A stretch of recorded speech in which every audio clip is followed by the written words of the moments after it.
They say home is where the heart is. Apparently, for my HOA president Karen, home is where her power trip lives. I'd only been gone for 3 weeks. A simple business trip overseas. I even left my buddy Mark to keep an eye on the place. Everything was fine, until my return flight landed a day early. I Ubered straight from the airport, stepped out of the car, and there she was, Karen, on my lawn, clipboard in hand, yelling at a real estate agent. Auction signs on my driveway, my furniture, being loaded into a moving truck. Then she saw me. Her face drained of color, then flushed red like a malfunctioning thermostat. And without missing a beat, she pulled out her phone and called 11, screaming that there was a dangerous squatter on the property. Spoiler, that squatter was me, in my own house. But here's the kicker. This wasn't some mix-up. This was premeditated. She'd planned every bit of it while I was gone. And she had no idea. I had a plan of my own. This was just the opening act. I live in a quiet cul-de-sac, or at least it used to be. The kind of place where sprinklers sync up at 6 a.m., where neighbors wave even if they secretly judge. Your lawn edges. And then came Karen. Karen took over the HOA 2 years ago. At first it was small things. Warning letters for unapproved garden gnomes, fines for having a trash bin out 10 minutes past collection, a $50 citation because my car tires touched the grass. She was obsessed with order. Her yard looked like a landscaping catalog cover. And she had cameras everywhere, pointed not at her house, but at ours. Still, I kept my head down, paid the dues, trimmed the hedge, until the week before my trip. "Mr. Peterson," she said, appearing on my porch like a glitch in the Matrix. "You didn't notify the HOA of your extended absence. I'm gone for 3 weeks. Karen, I asked Mark to. That's a violation of subsection 4B. She handed me a notice. It claimed my house was vacant and subject to security review. I laughed.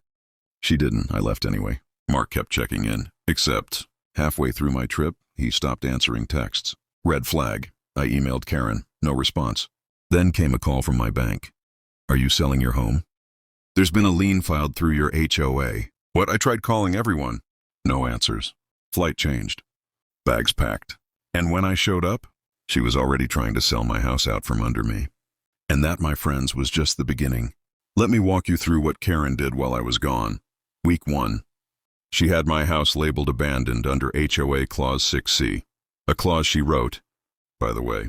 Week 2. She filed fines for blight. The blight? A single weed in the flower bed. A weed Mark had pulled days earlier. She just photoshopped an old image to manufacture proof.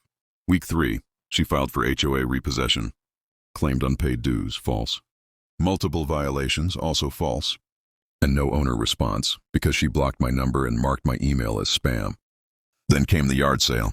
Except this wasn't lemonade stands and old board games. She was auctioning my things, furniture, electronics, my classic 68 Mustang gone. Title forged with a fake signature. I talked to a neighbor later.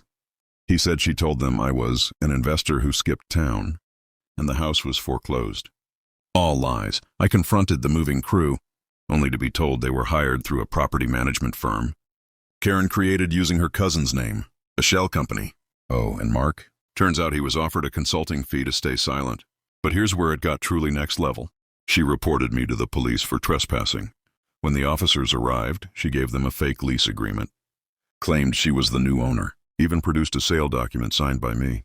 I had to show my passport and title deed just to get them to pause. And when they asked her how she got in, she shrugged. Emergency security access. The HOA has override rights. She'd changed the locks, reprogrammed the garage code, even listed my home on Zillow. At that moment, standing in my own driveway, locked out of my own house, with Karen holding a Starbucks in one hand and a smirk in the other, I knew I couldn't just get mad. I had to get strategic. Step 1, lawyer up. I called my friend Nadia, litigator, shark, and fan of revenge plots. Step 2, documentation. Every email, every text, the forged documents. We even got footage from a neighbor's ring cam of Karen directing the movers. Step 3, the board. Karen was the HOA board. She'd pushed out every other member. So I filed a petition to force a recall vote. Needed 51% of homeowners to sign. We got 68%. Step 4, go public. I leaked the story to a local news crew. HOA president accused of stealing resident's home.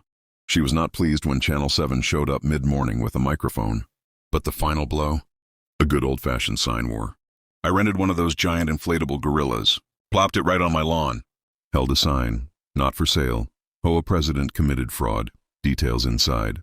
I also made a QR code linking to a PDF of all the evidence, placed it on the garage door, and I stood outside. Suit on, coffee in hand. Karen stormed out with legal papers. You're violating HOA sign code. Actually, I smiled. This is political speech, protected by state law. She froze. Then the sheriff pulled up. Not for me, for her. They arrested her right there. Forgery, fraud, theft, illegal, eviction attempts. She tried to argue with the deputy, said this was a private community matter. He just laughed and read her rights. Neighbors clapped. One guy literally brought popcorn. The moving truck was forced to return everything.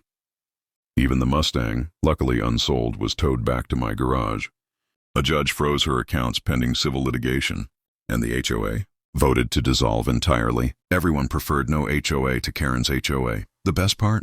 At the new community meeting, I stood up, looked around, and said, let's make one rule. No more power-hungry presidents. No more Karens. Applause, unity, peace. And Karen, well, she's got plenty of time to think now. You know, I used to think HOA rules were there to protect the neighborhood. Turns out they can be a weapon in the wrong hands. But the thing about people like Karen? They always overplay their hand. All I had to do was let her dig her own grave and show everyone the shovel. So what's the takeaway? Document everything. Know your rights. And if someone ever tries to steal your life out from under you, don't scream, strategize. Thanks for watching. And if you made it this far, comment "Justice served" below.